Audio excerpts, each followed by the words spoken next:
Hello there. I'm Scotty. You're not welcome back to Remake-A-Thon II, where we are talking about Ghostbusters. Yeah, I wanted at least one revisited review in here. And so, since I did the first two Ghostbusters movie during birth month, I figured, hey, why not check this one out again? So, yeah, so this is one that I will never, and I mean never ever, get the hate for. I know people out there, when this came out, there was either two camps that you were in, or two things that was said about it. If you didn't like this movie, you were sexist. And if you liked the movie, that meant that you weren't you weren't actually a fan of the actual Ghostbusters. And that's just not true, because I like the movie and I'm a fan of the original Ghostbusters. You were not a Ghostbusters fan if you like this movie, and if you didn't like this movie, you're sexist against women. Those comments, the latter comments, said by the director of this film, Paul Feig, by the way, he would go out and say, if you don't like this movie, you're just sexist. That's what it was. To which people who reviewed this went, that them being women are the least of the problems of this movie, and I agree. Them being women is not a problem at all. And then you go, well, Scotty, what's different? Race swapping. How come race swapping is worse than? How come you're okay with?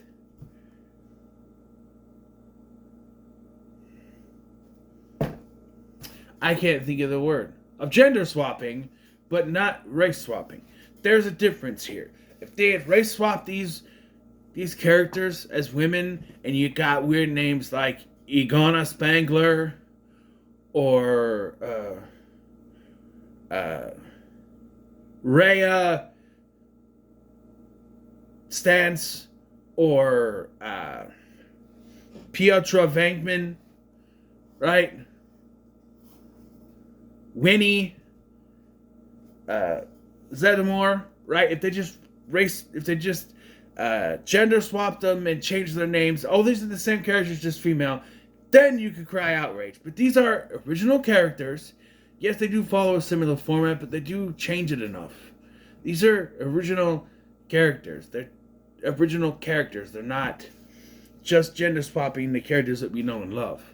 And that's why I'm against race swapping, because that's all they ever do, is we're going to do this movie with the same characters, but guess what? They're black, or they're Chinese, or they're Mexican, or they're Native American. You get what I'm saying?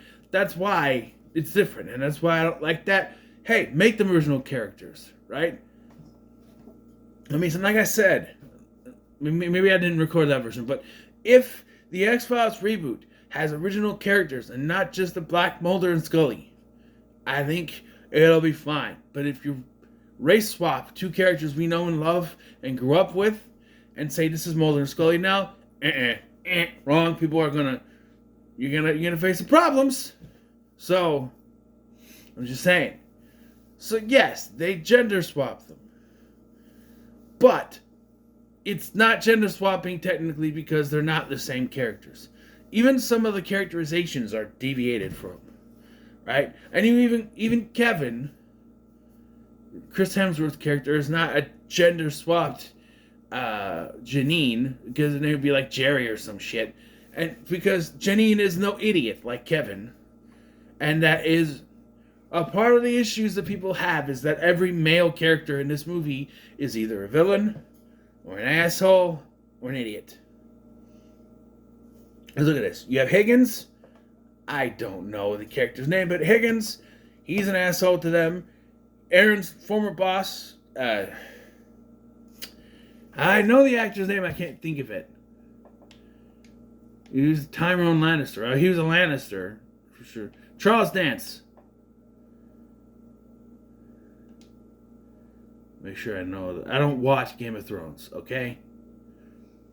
Tywin, not Tyrone. Tywin Lannister. I don't watch Game of Thrones, okay? Charles Dance, he's an asshole. You got Ed Begley Jr. and the other dude. They're somewhat smart. Maybe they're the sort of played down as comedy later when they hide across the street like this the whole time. Right? The two agents they're supposed to follow around are bumbling idiots. The mayor's an asshole. All the men. And then the one smart guy in the movie is the villain. I never minded the cast. And even look at the cameos we got from our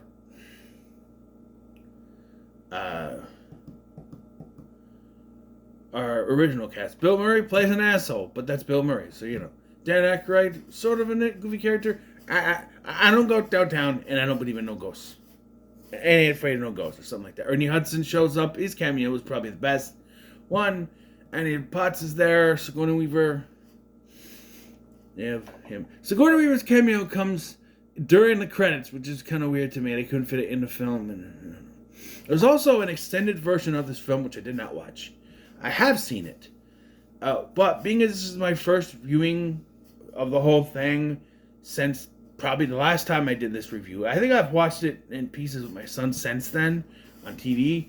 But since this is my first full viewing since my last review, I thought I should watch the theatrical so I know. I did look up some things that are different, and we'll go over that later. But yeah. So I actually like this opening scene.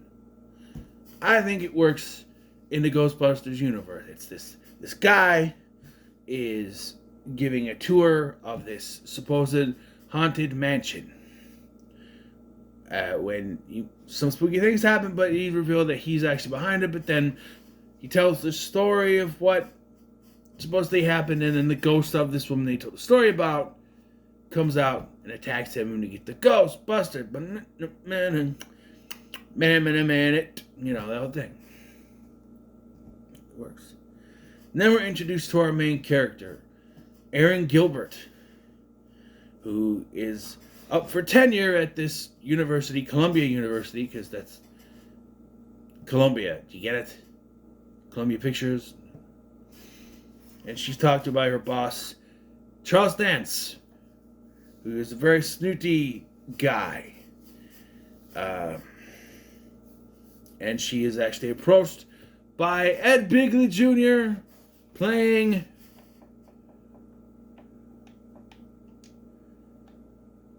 Ed Mulgrave Jr., which he introduces himself as Edward Mulgrave.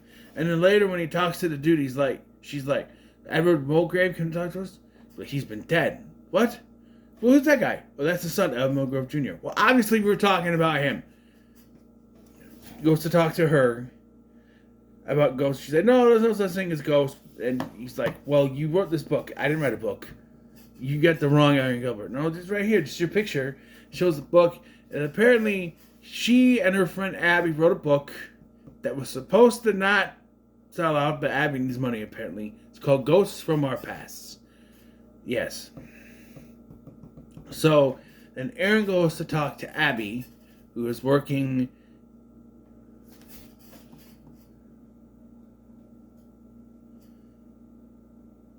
the Kenneth P. Higgins Institute of Science in New York. Let me just look up the cast here.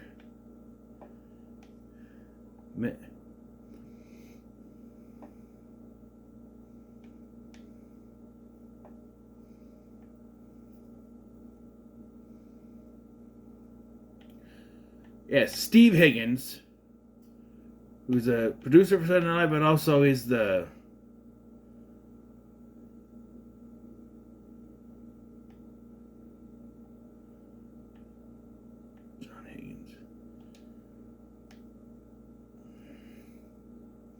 Higgins from the Tonight Show.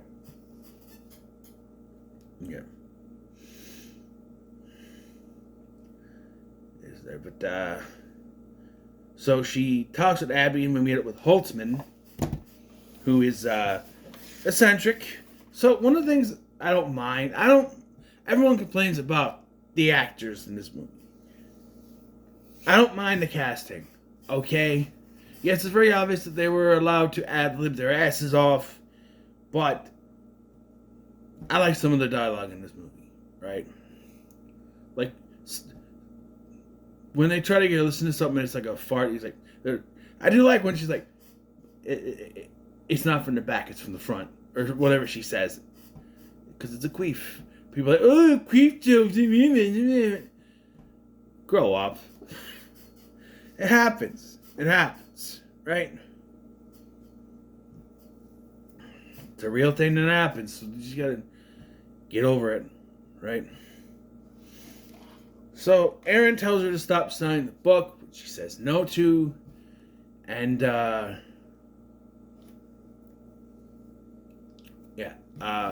then they get a call to investigate the mansion, the Gertrude Aldridge escape, the Aldridge mansion, the late Gertrude Aldridge, the ghost. So they go there, they see the ghost. It's the librarian ghost from the original, because they don't catch this one either, but they get slimed all over the place in this one. So they're combining Slimer and the ghost, the librarian ghost, together. Because Slimer's in the movie, but they don't ever go after it. So, no.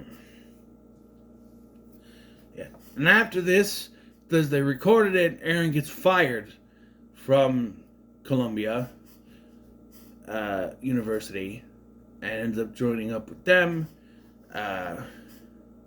And when they go to Higgins, he says, well, I didn't know you guys were still doing that stuff. No, we can't do that. You're fired too. So they're gone stealing all the equipment. And then go to, doesn't say here, but they do try to get the firehouse, but it's too much money. So they go to the Hong Kong food restaurant, the Chinese food restaurant, that they were getting the wonton soup with not that many wontons in it from earlier. We get to the MTA. Is that Metro Transit Authority? Metropolitan Transportation Authority. At the subway, Patty, who's played one of the best cast members of Saturday Night Live you'll ever see in the modern day. Yes, I can't remember her name. Shh.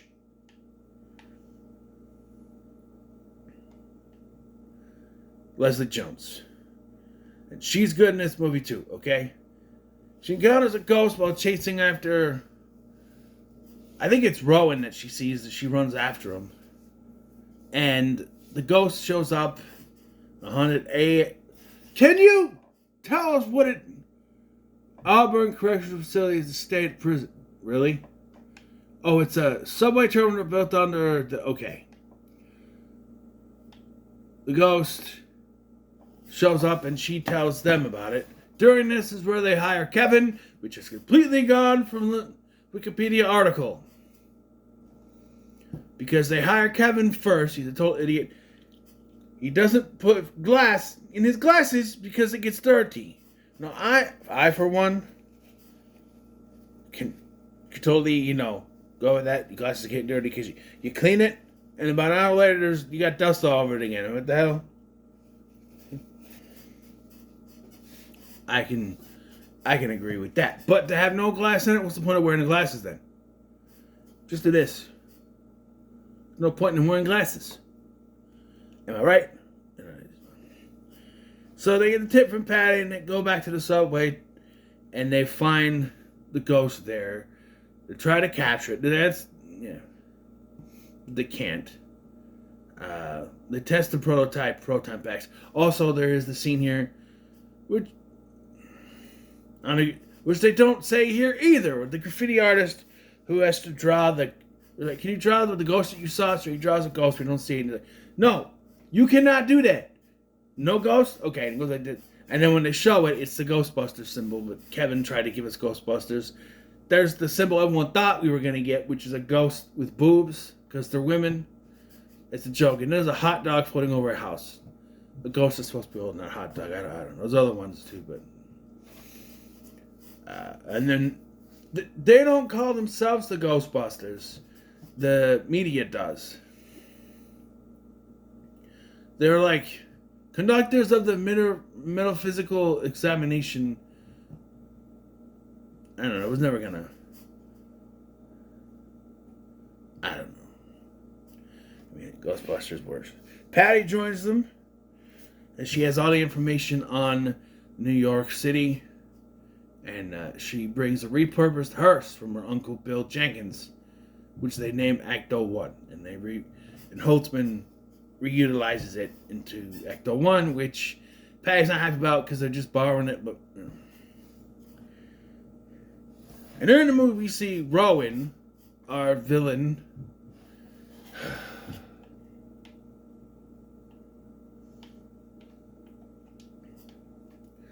played by Neil Casey, who I've never seen in anything else but this one. So, I don't know, maybe his career went in the toilet after this. Like, he played the villain in Ghostbusters. And I remember being like, oh, the villain's actually human. That's different. It's kind of towards the video game version that they came out with, where Ivo Shandor was supposed to be an actual villain in that, which they brought back in Ghostbusters Afterlife, only to kill him off right away. It was J.K. Simmons, for God's sake. I don't know. But he's been quietly doing things and kind of mumbling to himself throughout the film, showing up with these devices which are creating it.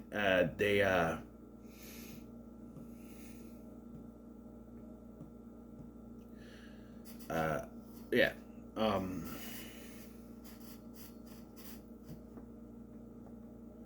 And he's triggering these supernatural events by attracting ghosts across Manhattan with these self-developed ionizers. But on a Ghostbusters technology, you find out that it's from the book, I guess. And he created a dimensional vortex powered by turned PSI energy. Yeah. Rowan plants another device at a concert. The Ghostbusters are called and capture this gargoyle creature. I like this scene. First of all, the song that plays, "We want some more. We want some more." I like that song. Also, this is one of the best scenes in the movie where Patty does the "I'm gonna save you." She jumps into the crowd and falls down. I don't know if that was a lady thing or a race thing, but I'm mad as hell. And they're like, Patty. He goes, she's like, no, don't tell me. But no, don't tell me. You know what? I'm gonna go. I'm gonna go. I'm out of here. I'm gone. Like, cause she knows it's there. They're able to capture the gargoyle creature, the first one. And then we got our first Ghostbuster cameo. Actually, I think the first one was actually Annie Potts at this hotel. No, that's later, actually. Bill Murray is Dr. Martin Heiss. Would you believe someone who doesn't believe in ghosts? Bill Murray playing someone who doesn't believe in ghosts. Would you believe it? I would never. He challenges them. He's like, "Oh, I would love to see a ghost." And after some back and forth, Aaron releases the ghost, which knocks him on his ass out the window. And I remember when this first came out, I'm like, they did that shit on purpose, because it's his fault they couldn't get a. If you don't know, they've been planning a third Ghostbusters movie for years, but every time they brought it up, Bill Murray said, "No, I'm having fun playing golf and doing my own thing. I don't need to do it." Every time that Dan Aykroyd would bring it up, he said no. And I don't know what it was. Maybe it was Harold Ramis's death. I don't know. But he's in this movie playing essentially the same character. And now he's dead. Yeah. And the gargoyle disappears. We never see it again. They never go after it. Is it their Slimer? I don't know. They never did a sequel.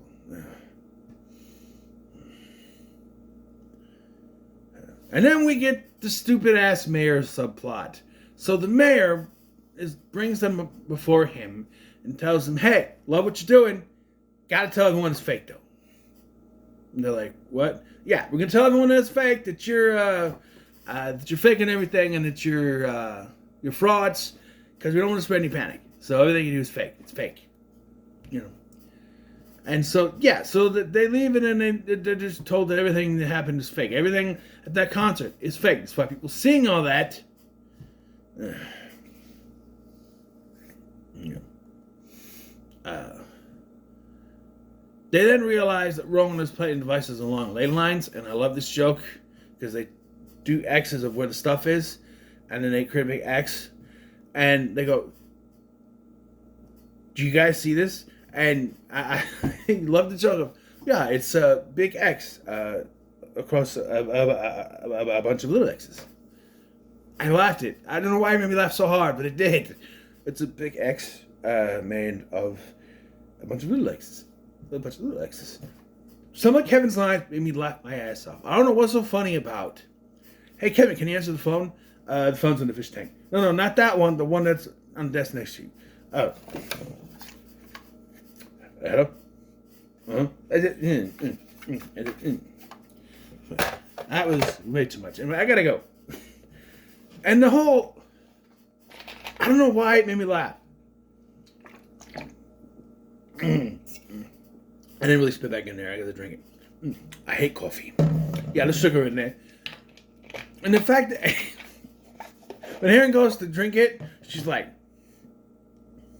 And Abby's like, no, I can't. I just can't. Sorry, that made me laugh. I think it's funny. Then there's Holtzman. Running on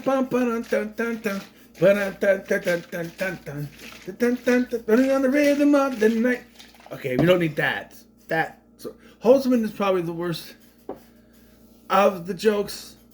Actually, her jokes are not funny to me, but everything else is kind of, especially Patty. Patty is funny as hell, okay? Eventually they figure out that the center of all that is the hotel, and they go and they confront Rowan, tell him it's not worth it. Rowan then electrocutes himself. And at this doesn't make any sense. So the mayor's people show up. It's like, okay, we're going to fake arrest you now. And we towed your car. Not fake towed, we really towed it. And we're going to take you out. And I'm like, all you needed to do, because you have everything. You didn't need to frame them for this. Or like, oh, it's frauds again. And it's like, but all you need to do was say, it was a false alarm. It was a crazy hotel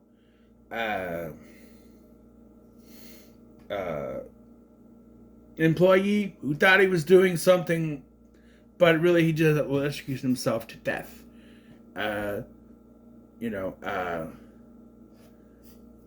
Ghostbusters had nothing to do with it. They responded to a call and found him electrocuting himself, and they found the body.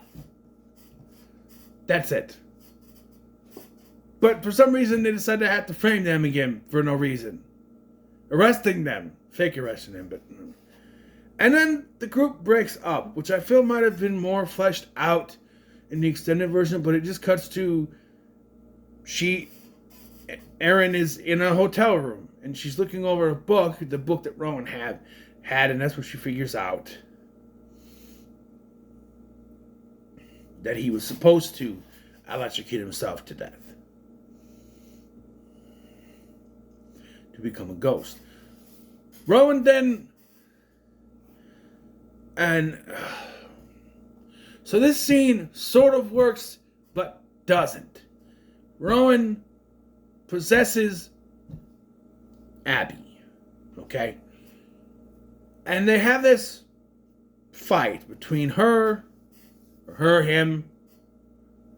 and Patty and Holtzman. And I feel like this could work, and it's probably nitpicks. At one point, they pick up Holtzman and put it through the window, but it smashes the window as she goes through. And I'm just thinking, she's possessed by a ghost. She should just phase through the window, because it's a ghost. That would have been so much better and cooler. The breaking of the glass just doesn't work. Right? And then she falls. She catches herself. I like the head spin. The head spin thing. And then Patty is able to get her back out, slaps her once, and this was in the trailer. Get out of my friend, you red ghost! Back at it! That's a little bit funny. But just like, yeah.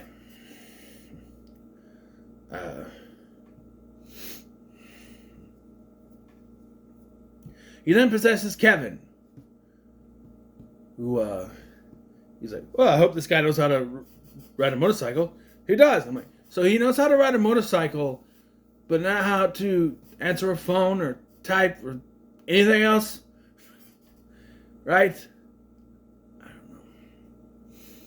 don't know. But, yeah. Rowan is able to subdue the authorities, which in the original, they surrounded the place.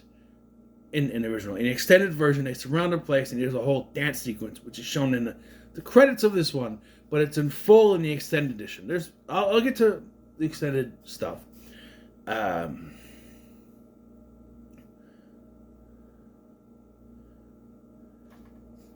Okay, they skip over Aaron being separated from them and coming back together with them because it's not here. No, because they reconvened inside to fight the ghosts together. They had all these weapons that they were. I've skipped the scene because I know where it was, where they're trying out the weapons. Abby gets launched into the air. She really should have died, but it's fine comedy. But yeah, they used the weapons here to defeat all these ghosts, which included Pilgrim Ghost and another Stay Puft Marshmallow Man balloon. And there's also two Slimers here. A male one and a female Slimer. It is what it is. They were driving around an Ecto-1 because I guess we don't need it for this scene. You know, it would have worked. I think they do use it at some point. Yeah. I mean, yeah, the reactor. Anyway.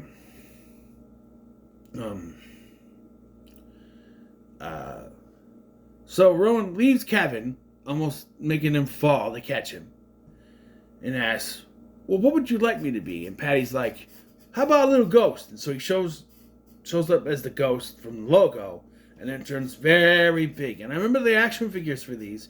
You could buy the action figures, and each one had a piece. You could build the bad guy. And I'm like, the bad guy is just the ghost from the... That's stupid. I think it works.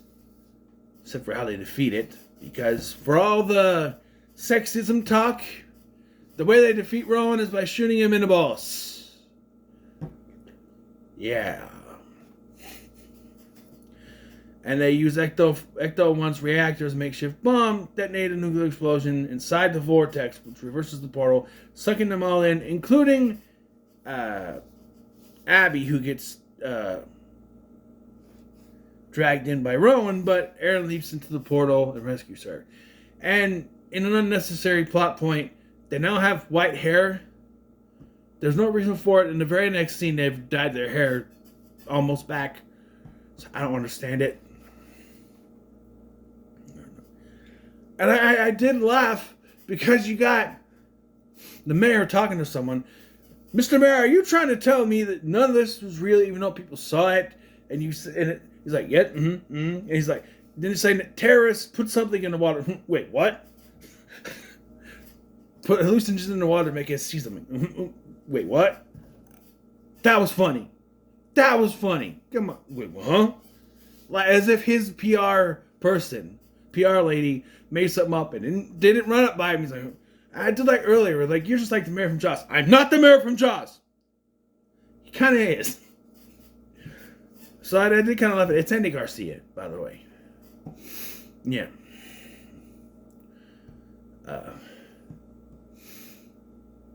The Ghostbusters, they now have the firehouse. They built more equipment. And the ecto-containment system. They skip through a bunch of stuff here at the end. So when they get... I forgot to mention, when they get to the hotel... Is any pots? What do you want? Behind the desk. And Dan Aykroyd shows up during the thing to stay the line, you know. I don't go downtown. Listen, I don't go downtown. I don't drive wackos, and I ain't afraid of no ghosts. And then here, Ernie Hudson shows up. Where's the car? Where's your car? I got a big funeral this weekend. I need both vehicles. Why don't you stack them on top of each other? You can't put them on top of each other like flapjacks. Again, that made me laugh. And we go to the credits. We get this dancing sequence, but also we're introduced to Patty's teacher, who is Sigourney Weaver. And in the post-credit scene, then we have them go up, and we see Ghostbusters. It says Ghostbusters answered the call, which was added by the studio, because calling it Ghostbusters 2016 was not an option. And Paul Feig said, I don't care if you put it at the end, just don't put it on the title of the film. He didn't like it. So, in the post-credit scene, they listen to EVP, and Patty says she hears the word Zool, which I feel like was just a fun nod. I don't think they'll actually continue that, though they did sort of do that with Afterlife, so who knows. But I do like that it's a deviation from the plot. It's not just, hey, we're doing Gozer again, but with women. No, and Gozer's a man this time. No, we have a male villain, but he's human for a point, and he turns into a ghost. I think it works. Okay? I like this movie. I've said it before. I like this movie. And I generally don't get how people can look at this and say, this is a bad movie. My son and I have enjoyed this movie. I think it's a fun film. I don't get the hate for it. I'm going to give it a very high middle of the road. Okay? It's a middle of the road. And I do think it is still the worst. But of all 5 films, I think they're all still all good movies. Okay? They're all good movies. So what are your thoughts on Ghostbusters 2016? No comments, so much like, share, and subscribe. Thank you for watching. I'm this guy, and I'll see you in the next one.